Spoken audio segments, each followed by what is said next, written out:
AITAH for sleeping with my ex-husband. I, 30F, married my ex-husband Ryan, 30 Mas, very young. We were 20 when we got married, and we were together since 14.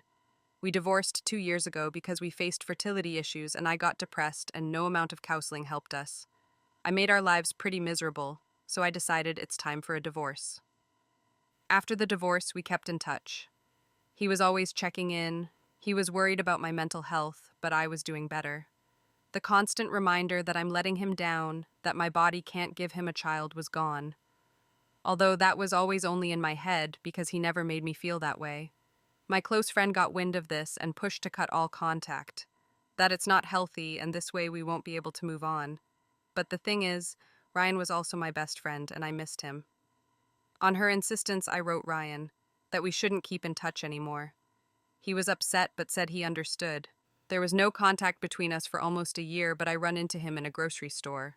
When he spotted me, a huge smile lit up his face, and he rushed to me and gave me the biggest bear hug. It felt really great.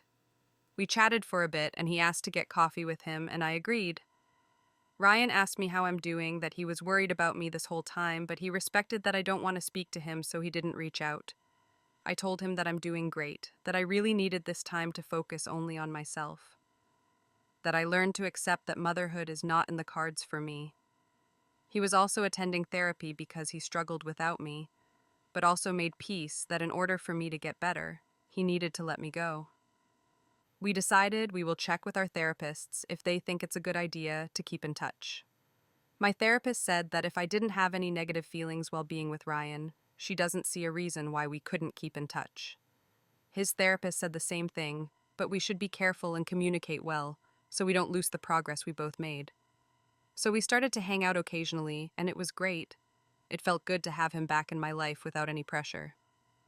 Months after hanging out, we were watching a movie at my place, and he kissed me and I kissed him back.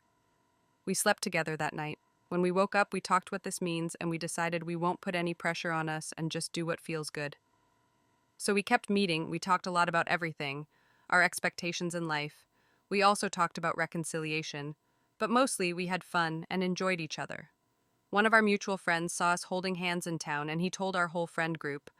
My friend who advised me to cut contact with Ryan came that evening to my place and started yelling at me that I'm ruining Ryan's life, that this way he will never move on. She asked if I'm sleeping with him. When I replied yes, she told me to leave him alone and stop being a sleefish, but I tried to reason with her, but she just told me to shut up and left. I called Ryan right after she left and told him what happened and asked him if he wanted to move on. He said that absolutely not.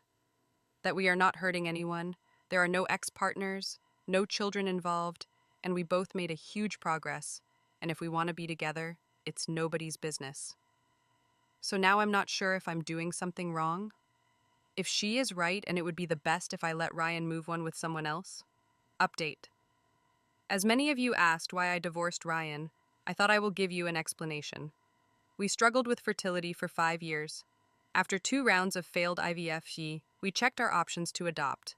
We had a mortgage, student loans, and loans which we took out for the IVF, so we were not good candidates for adoption.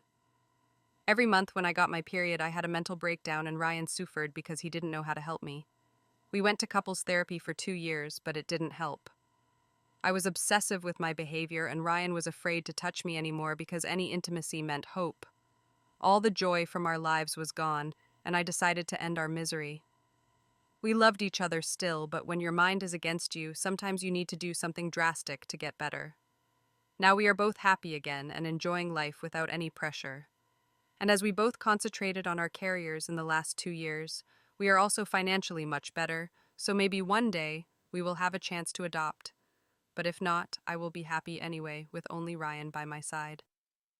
As for my friend, I sent her a message that I'm willing to give her a chance to explain herself, but if she is not interested, I will be cutting her out of my life. So far, she didn't reply.